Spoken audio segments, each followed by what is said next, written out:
Hello there, all you friends, true believers, and newcomers alike. Superfly Comics Guy here again this week to bring you another DC book, the Batwoman Omnibus by Greg Rucka, J.H. Williams III, Haden Blackman, a host of other talented people. We'll be taking a look at the cover, the spine, the contents collected, the build quality, and of course a flip through where I can share some of my thoughts, opinions, and recommendations on the book. So, if you enjoy the video, you know how to show it, and feel free to leave your own thoughts down below. But before we get started, let me just say, 500 subs. Jeez, you guys are crazy. Thank you so much. But I don't want to just say that verbally. I want us to do something to say thank you in return, give something back. So keep an eye out on the channel. I'm planning to organize some sort of gift card giveaway contest type of thing where maybe you can win something to put towards your next omnibus purchase or something like that, just as a way for me to you to say thank you for all the support. But keep an eye out for that. But otherwise, let's dive into this specific book today. Starting off here with the dust jacket to this omnibus, the oh-so-controversial dust jacket to this omnibus, because originally it was solicited as a different image, but then when the book released, this was the final cover they went with. No variant covers, but I really think there should have been, because this just really is not the most visually interesting cover that they could have picked. J.H. Williams III is an amazing artist. There's so many other cool covers and panels they could have used, but instead, they went with this one. And this isn't even the original image. This is like a re-edited version of another cover that's in the book. And that one, the one that's actually in the book, looks better. So, I don't know. All kinds of mix-ups happening with this cover, but whatever. Here's the spine. I do quite like the spine. That font is all angular and aggressive looking. I do quite like that. And then the back. Here, there be monsters. Indeed. So what do we got here? Well, we got a cover price of 100 US, 131 Canadian. It tends to go for quite cheaper than that. It's been discounted pretty often, I've seen. I'm not sure how close it is to selling out. No idea on that. But this collects the Detective Comics 854 through 863. And then Batwoman, the New 52 series, the 0 issue, and then 0 through 24, and then Batwoman Annual #1. Let's have a look what's under the dust jacket. There we go. Before I show you that, though, let me show you this dust jacket, the flaps, because I was talking about some awesome art, and yeah, you'll definitely see that. Look at those connecting flaps they've got. I love that image. So good. But now let me show you the actual art on the board here. So we got an image of Batwoman here, top left, spine, a little bit different, but still similar. And then the back, sort of a mirrored panel there, with once again an image of Batwoman. But let's start diving into the contents and the story and talk a bit about that. All right, so let's get started with the contents of this book. Got some nice blood red end paper there, end pages. We have an introduction here by Rachel Maddow, which kicks off the book, and also, what's really helpful is you have a recap page here, sort of talking about how Batwoman was introduced during the 52 era of DC, not the new 52, the 52. And how she was attacked by a cult, and then it sort of picks up after that. So really, there's no prior reading required for this omnibus if you were worried about that sort of thing. But yeah, here we have Batwoman. So if you're not familiar with Batwoman, or Catherine or Kate Kane, as she's more informally known, she is a cousin of Bruce Wayne / Batman. But she operates mostly on her own. She comes from a militaristic background, guided by her dad mostly, who is a commanding officer in the military. And he's kind of like her version of Alfred. He's super cool. Her dad is such a cool character. He has this quote about how he's always telling her, like, it's not about taking revenge, but if you can save one life, protect one innocent, you can prevail. And he's just a really helpful, sort of supportive mentor figure. But anyway, as you might recall, before I mentioned the art, that's the elephant in the room here. We gotta talk about the art in this omnibus. The paneling is incredible. The art overall is amazing in this. Notice how when we're focusing on Kate Kane, outside of the costume, it's very traditionally paneled, very classic sort of comic book style. But then when we transition to Batwoman, then the paneling just becomes huge and bombastic and really gives it that sort of larger than life feel. I mean, look at this, all these creative panels. We got a bat-shaped panel here and all of these other things flowing together. Oh my God, the spread pages, my dude. It's so cool. I gotta say, Batwoman has probably one of the best costumes from the Bat family. Just that whole red and black motif works so well. Although I do find it kind of funny that no one's able to guess her identity because she's so freaking pale, dude. I thought it was makeup at first, but no, straight up, that's just how Kate's skin complexion is. There's even some notes in the character design in the section of the extras of this omnibus where the artist was like, yeah, make sure to draw her white as a vampire. But anyway, that's just your typical comic book goofiness. Yeah, lots of good artists in this book. J.H. Williams III does the majority of the art, but you also get occasional fill-in artists like Jock, Amy Reeder, Trevor McCarthy, I believe his name is. But if I had to pick one sort of nitpick about the art, is that sometimes when you get when you start an issue, they'd like to do this sort of artsy lettering for the title of the issue, and that's usually fine. But sometimes it can be kind of annoying to read. Sometimes you can't really read what the title of the issue is. But like I said, that's kind of a nitpick. Now I've gushed about the art. But the writing is actually really awesome too.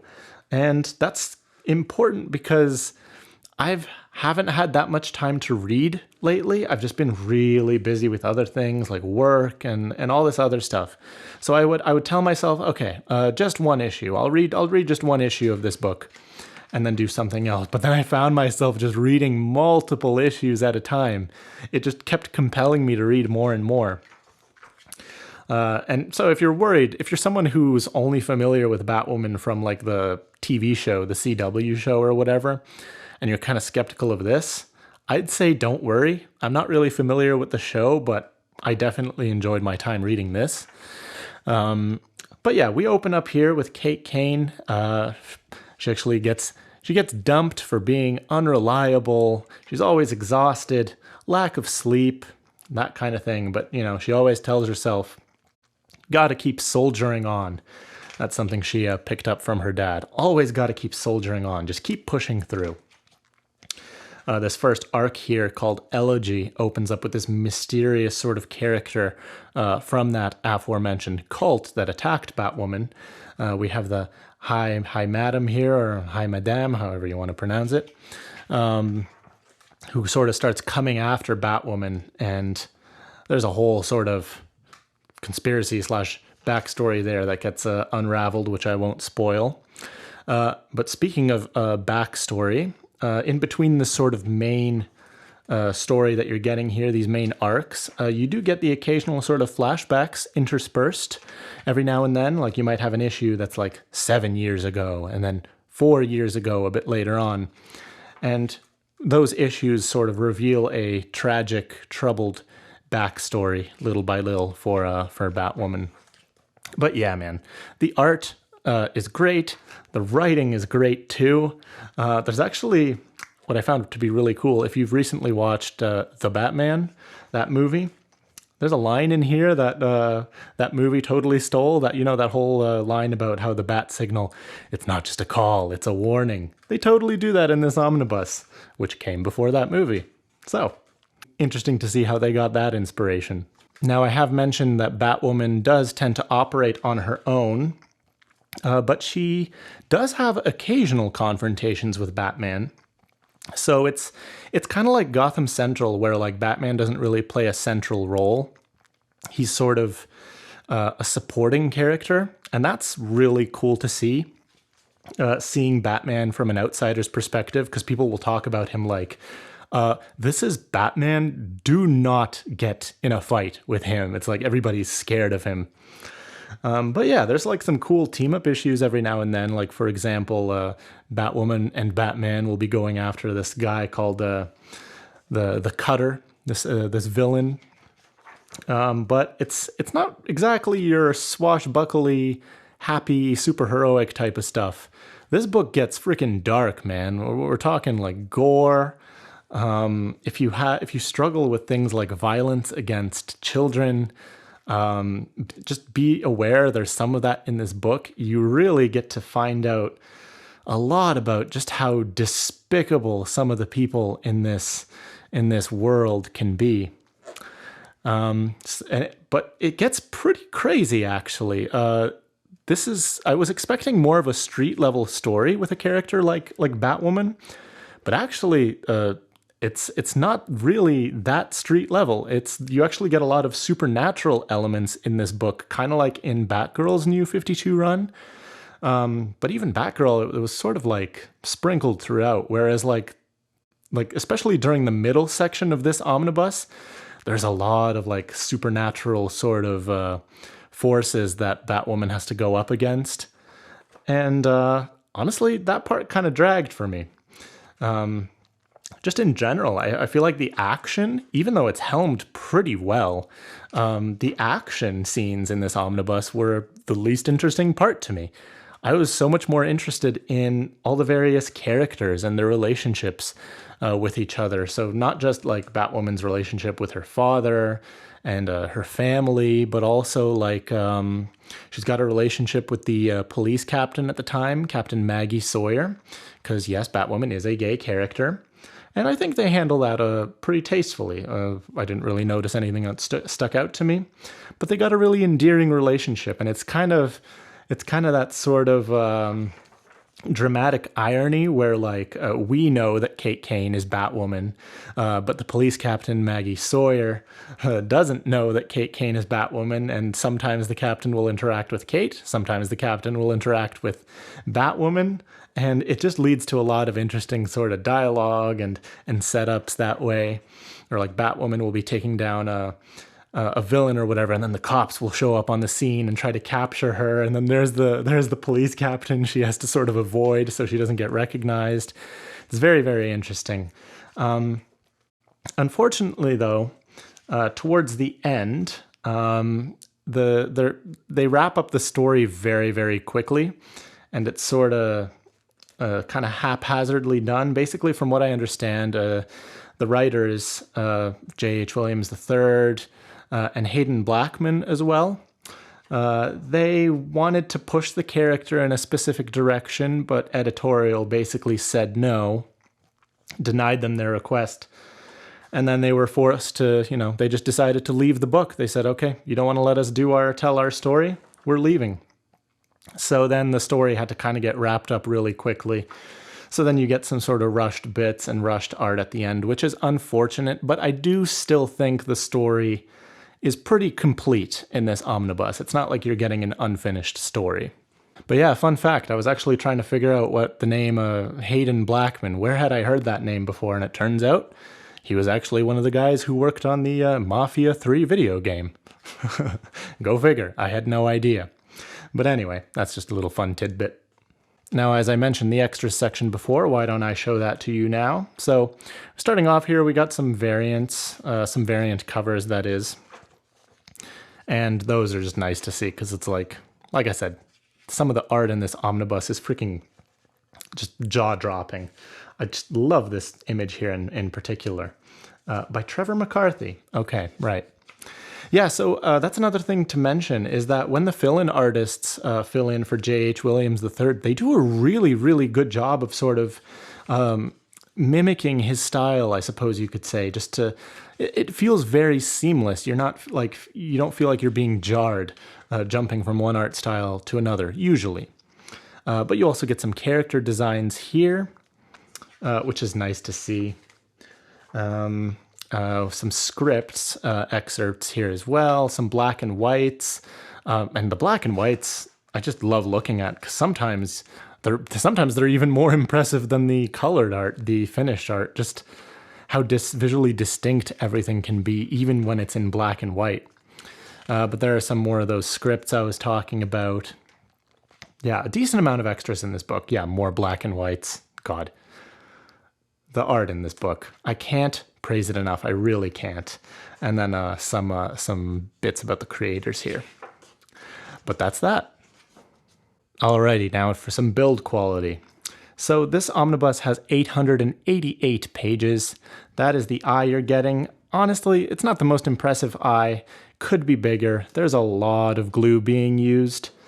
And we'll talk about that in a bit, because I've praised the art so much, but honestly, because of that binding, you often get a lot of gutter loss in this book, which is unfortunate because you get so many awesome spread pages that you just want to be able to look at and admire. But oftentimes you're going to be losing some of that art. And it doesn't lay over the best. Like, it's actually pretty okay. But if I go, let me actually go closer to the front. That's probably a better idea. But yeah, you can see once I start getting closer to the front, the book starts to lift up on its own and it just wants to close. So it's one of those DC omnibuses that just is like a mousetrap and wants to shut on you. So you may have been noticing that during my flip through, I had to really push the pages down and make sure the book wasn't shutting on me. So keep that in mind. But the page quality is really, really good. You're not going to get bleed through or anything like that. But unfortunately, you don't get page numbers or a table of contents either. So I don't know. There's some good, there's some bad. But, overall, not that impressed with the build quality. But as we come to the end of our review here, I just want to wrap up with some closing thoughts. Honestly, this is just a really great standalone book. If you're not that into comics or that into omnibuses, this might be a good entry point for you. Even though it's Batwoman, you don't even have to be very familiar with the Bat family, because like I said, at this point in time, Batwoman isn't really that close to the Bat family. She's sort of operating on her own. And if you have sort of reservations or doubts about jumping into this series, based on, I don't know, the reputation of the TV show, for example, I haven't seen that show myself, so I can't really speak for the quality of that, but I can say that this book is really, really good, really well written. The art is just jaw-dropping. That might be reason enough to get it just for that. But like I said, the writing is great too. There's a lot of heart in here, and it's character-focused. You're always sort of unraveling all these relationships that Batwoman has. It's really, really well done, and I would definitely recommend this book for you to check out. But anyway, that's been my review of the Batwoman Omnibus. Let me know what you thought about the book, the review, anything really. Leave your thoughts down below. Don't forget to keep an eye out on the channel for that giveaway announcement I'll be posting soon. Thank you again so much for 500 subs. Like, I can't thank you enough. You guys are awesome. But yeah, thanks so much for joining me today. I hope to catch you in another video real soon, so you have yourself a great day. I've been Superfly Comics Guy, and until next time, you keep reading. Bye-bye, guys.